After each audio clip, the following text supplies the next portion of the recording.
अब ज़रा हम देखते हैं कि आज का उस्ताद मुरब्बी का किरदार क्यों नहीं निभा पा रहा। अगर मतलब कहीं इस काम में कमी हो रही है या कामयाबी नहीं हो पा रही तो वजह क्या है। मैं जब इस पे गौर करता हूँ तो इसकी बहुत सारी वजूहात हो सकती हैं, उस पे और तफसील भी हो सकती है, लेकिन अगर ये कहा जाए कि कम से कम वजूहात में इस सवाल का जवाब दो कि आज का उस्ताद मुरब्बी बनने में अगर नाकाम हो रहा है तो उसकी सबसे बड़ी वजूहात क्या हैं, कम से कम वजूहात बयान करो तो मुझे 2 वजूहात समझ आती। पहली वजह यह है कि हमारा तसव्वुर कामयाबी बिगड़ गया है, और तालीमी दुनिया में भी और तालीमी दुनिया के अलावा भी जो बाकी दुनिया है उसमें भी कामयाबी का जब लफ्ज़ इस्तेमाल होता है तो उससे हमारे जहनों में जो कुछ भी पैदा होता है वो सही नहीं है। अल्लाह हमें इस पे माफ़ भी करे, अल्लाह हमारी इस्लाह भी करे। मिसाल के तौर पर कामयाब तालिब इल्म, ये बहुत सक्सेसफुल स्टूडेंट हैं, इससे क्या बात जहन में आती है? तो इससे ये बात जहन में आ रही है कि इनके नंबर ज़्यादा हैं। तो कामयाबी का एक तसव्वुर इम्तहान में कामयाबी की, ये जो 3 घंटे के या 2 घंटे के या 1 घंटे के एग्ज़ाम वाली कामयाबी से जुड़ गया है। दूसरा जो ज़िंदगी की कामयाबी है उसमें भी जैसे कामयाब इंसान,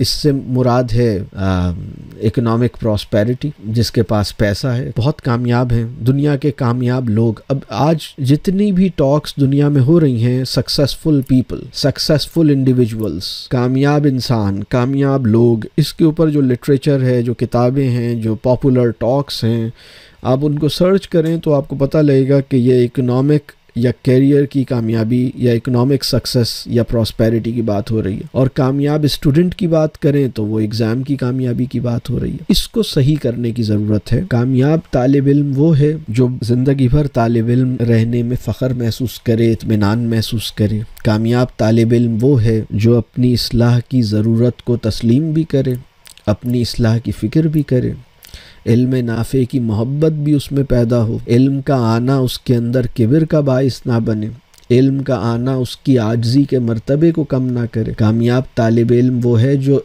इल्म की मोहब्बत में इंसानों को पीछे ना करे, इंसानों की मोहब्बत में इल्म को पीछे ना करे, इल्म के हुसूल से ईमान को तरवीज दे, ईमान के हुसूल से इल्म और बीनाई और बसीरत में आगे बढ़े। ये है कामयाब तालिब इल्म। कामयाब तालिब इल्म वो है जिसका तनाजुर दुरुस्त हो जाए, और एक दफ़ा तनाजुर दुरुस्त हो जाने के बाद वो अपने तनाजुर की फ़िक्र करे। मैं मतलब किस चीज़ को क्या देखता और क्या समझता हूँ, इस पे नज़र रख सके। मतलब जिन चीज़ों की कोई अहमियत है ही नहीं उनको मैं अहमियत की नज़र से देख रहा हूँ, उनको ललचाई हुई नज़र से देख रहा हूँ, तो मैं ये क्या हूँ। कामयाब तालिब इल्म और कामयाब इंसान कौन है? कामयाब इंसान वो है जो अपने हिस्से की ज़िम्मेदारी निभाए, अपने हिस्से का काम करे, जो भी ज़िम्मेदारी उसे दी गई है उसका हक़ अदा करने की फ़िक्र करे, इस एहसास के साथ कि हक़ अदा नहीं हो सकता, और अपने हर ताल्लुक़ में खूबसूरत हो जाए, इंसानों के साथ, अल्लाह के साथ, फितरत के साथ अपना ताल्लुक़ खूबसूरत बनाए। कामयाब इंसान वो है जो अपना तज़किया कर ले, अपनी इस्लाह कर ले। कामयाब इंसान वो है जिससे उसका रब राज़ी हो जाए। कामयाब इंसान वो है जो ना ख़त्म होने वाली ज़िंदगी में भी इज़्ज़त और कामयाबी का हक़दार बन जाए, तो ये कामयाब इंसान है। तो हमारा तसव्वुर कामयाबी अभी बहुत ही मतलब किसी सोने के पिंजरे में बंद है, मतलब वो उससे बाहर निकल नहीं पा रहा। तो अल्लाह ताला इसकी इस्लाह फरमाए। तो एक प्रॉब्लम आज का उस्ताद मुरब्बी के किरदार को निभाने में नाकाम क्यों हुआ है, उसकी मेरे नज़दीक सबसे बड़ी वजह यह है कि कामयाबी का तसव्वुर, और इसकी एक मैं दलील ये दूंगा कि अगर किसी उस्ताद से उसकी गुफ्तगू में जब भी सक्सेस या कामयाबी या सक्सेसफुल का जब भी उसकी ज़बान से जिक्र हुआ तो वो किस मानी में हुआ, किस कॉन्टेक्स्ट में हुआ, इसको एग्जामिन कर लीजिए। तो अगर 100 दफ़ा उसने कामयाबी पे बात की है तो कितनी दफ़ा वो हकीकी कामयाबी के सेंस में हुई और कितनी दफ़ा उससे छोटे दर्जे की कामयाबी की सेंस में हुई। इसको अल्लाह आसान करे और हम सब इसको ठीक करें। दूसरी वजह जो मुझे महसूस होती है, और वो भी बहुत बड़ी वजह है, और वो ये है कि बहुत से अच्छे लोग भी किसी के इंतज़ार में हैं। मतलब कोई आएगा, मेरे करने से क्या होगा, अपने हिस्से के काम को समझ नहीं पाए हैं।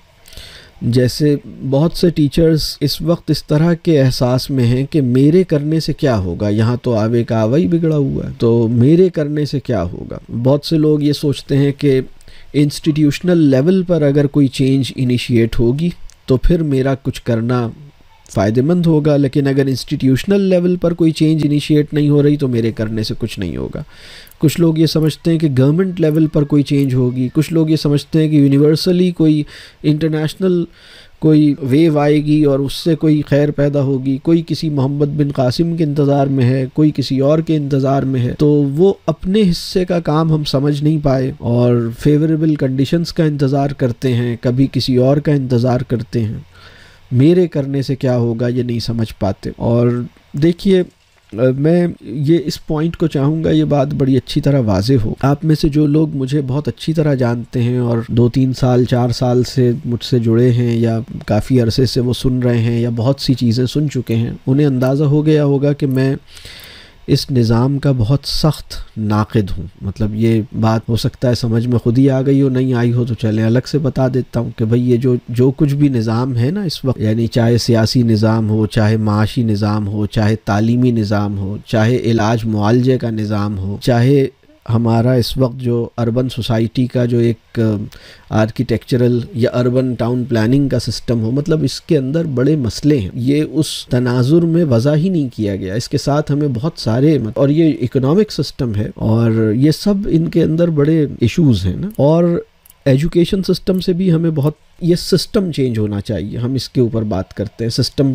और सिस्टम कैसे चेंज होगा उसके ऊपर हम कहते हैं कि भाई अपने नफ्स का तज़किया स्टार्टिंग पॉइंट है सिस्टम की तब्दीली। और यानी नफ्स का तज़किया क्या करता है कि सिस्टम के असरात अपने ऊपर से ख़त्म करने में आप कामयाब हों। मतलब अपने नफ्स का तज़किया, अपने आप को सिस्टम के कंट्रोल से निकालें और अपने कंट्रोल में लें, अपने ऊपर होने वाले निज़ाम के असरात को अपने ऊपर से खुरच के ख़त्म करें, अपने हिस्से का काम कीजिए। तो ये बड़ा काम है, ये बड़ी जद्दोजहद है। और फिर निज़ाम भी इंशाअल्लाह अल्लाह बदलेगा निज़ाम, और निज़ाम की मेहनत भी है। मतलब निज़ाम की मेहनत भी नफ्स के तज़किये से शुरू होती है। नफ्स के तज़किये को बाईपास करके जो भी मेहनत होती है वो निज़ाम मतलब नारेबाजी तक ही रहती है, उससे आगे नहीं बढ़ता। तो अब मैं निज़ाम की जब इतनी सारी बात मैंने की तो एक दिलचस्प बात मैं ये बताऊँ कि टीचर के बारे में मैं ये समझता हूँ कि टीचर जो है ये हमारी सोसाइटी में वो इंसान जो किसी सिस्टम के अंदर रहते हुए,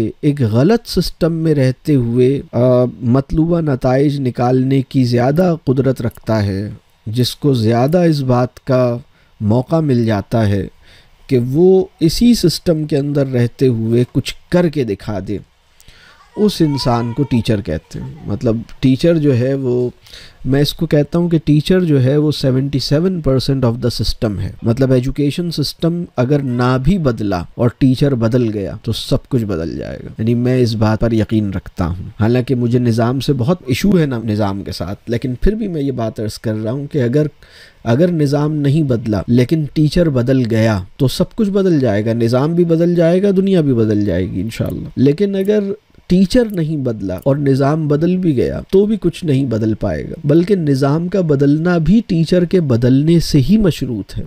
ये भी बड़ी दिलचस्प बात। अब इसमें ऐसी सिचुएशन में ना एक जो मसला पैदा हुआ है वो ये हुआ है कि मेरे करने से क्या होगा। बहुत से टीचर्स कहते हैं, यानी कभी कभी तो मैं ऐसे जुमले सुनता हूँ, हो सकता है आप मुझे बताइए, आपने सुने होंगे, हो सकता है मैं कुछ जुमले बताता हूँ। कभी कभी हम जैसे एक जुमला सुनते हैं ना कि यहाँ अच्छा काम करने का फ़ायदा क्या है, अच्छे काम की कदर कौन करता है, अच्छे काम की तारीफ़ कौन करता है, अच्छे कामों को वैल्यू कौन देता है, यहाँ कौन देख कौन रहा है अच्छा काम, यहाँ तो कुछ भी कर दो सब एक्सेप्टेबल है, तो हम अच्छा काम क्यों करें।